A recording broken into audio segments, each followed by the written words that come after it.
حضرت علی رضی اللہ عنہ کی دور خلافت میں دارالخلافہ مدینہ سے کوفہ منتقل ہو چکا تھا اور حضرت شریح اسلامی مملکت کی چیف جسٹس تھے۔ ایک دفعہ حضرت علی کرم اللہ وجہہ الکریم اور ایک یہودی ذمی کا تنازع ان کی عدالت میں پیش ہوا۔ اس تنازع کا پس منظر یہ ہے کہ ایک دفعہ حضرت علی کرم اللہ وجہہ الکریم کی ذرہ کہیں گر گئی اور ایک یہودی ذمی کے ہاتھ لگ گئی۔ امیر المؤمنین کو پتہ چلا کہ ذرہ یہودی کے پاس ہے تو انہوں نے ذرہ کا مطالبہ کیا، مگر یہودی نے یہ کہہ کر ذرہ دینے سے انکار کر دیا کہ ذرہ میری ہے۔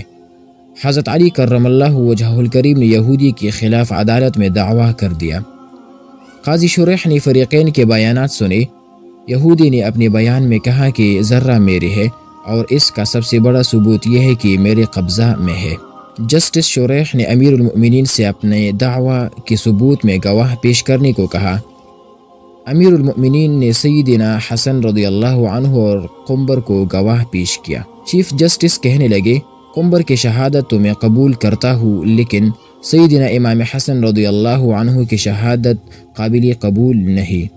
امیر المؤمنین نے کہا، آپ سیدنا حسن رضی اللہ عنہ کی شہادت مسترد کرتے ہیں، کیا آپ نے رسول اللہ صلی اللہ علیہ وسلم کا ارشاد نہیں سنا کہ حسن رضی اللہ عنہ اور حسین رضی اللہ عنہ جنتی جوانوں کے سردار ہے؟ اس پر قاضی القضات نے جواب دیا کہ ہم نے یہ سن رکھا ہے، مگر میرے نزدیک باپ کے حق میں بیٹے کی شہادت معتبر نہیں۔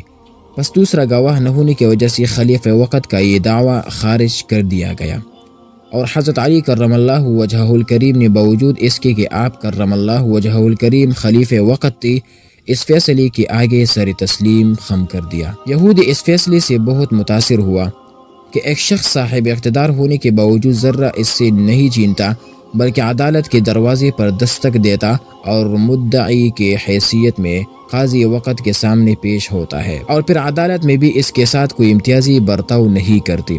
مدعی اور مدعا علیہ دونوں یکساں حالت میں اس کے سامنے پیش ہوتے ہیں۔ عدالتی کارروائی میں بھی کوئی خاص اہتمام نہیں ہوتا۔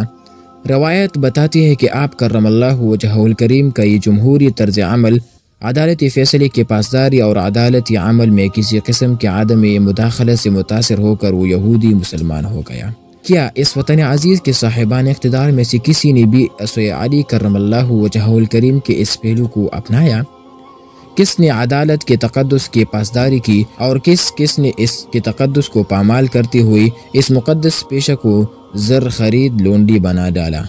یہ آج سب پر آیا ہے۔ یہاں ایک طرف ارباب اختیار کی اکثریت نے اس نظام میں چھوٹی بڑی ہر درجے کی عدالتوں کا تقدس پامال کیا، اور دوسری طرف عدالتوں میں مسند انصاف پر براجمان ہمارے اعلیٰ ججز میں سے اللہ ماشاء اللہ سب کے سب اپنے مقدس عہدے کو کمائی کے اڈے بنائے ہوئے چند مفادات کے عوض انصاف بیچ رہے ہیں۔ وہ وقت کب آئے گا جب وطن عزیز میں ہر شخص اسوہ حیدری کو اپنا آئیڈیل بنا کر ایسے فرسودہ نظام کو خیر آباد کہنے کو تیار ہوگا؟ قارئین کرام، عدالتی فیصلوں کے پاسدار اور عدالتی فیصلوں کا مبنی بر انصاف ہونا یہ خلیفہ راشد ہی کی برکات تھی، ان کی تربیت تھی، اور ان کی اپنی زندگی کھلی عیاں کتاب کی طرح تھی جس سے لوگوں نے فیصلوں میں انصاف کرنا سیکھا۔ انصاف سے فیصلے کرنے والوں کی حوصلہ افزائی ہوئی اور وہ ہمیشہ آزادانہ مبنی بر انصاف فیصلے کرتے رہے۔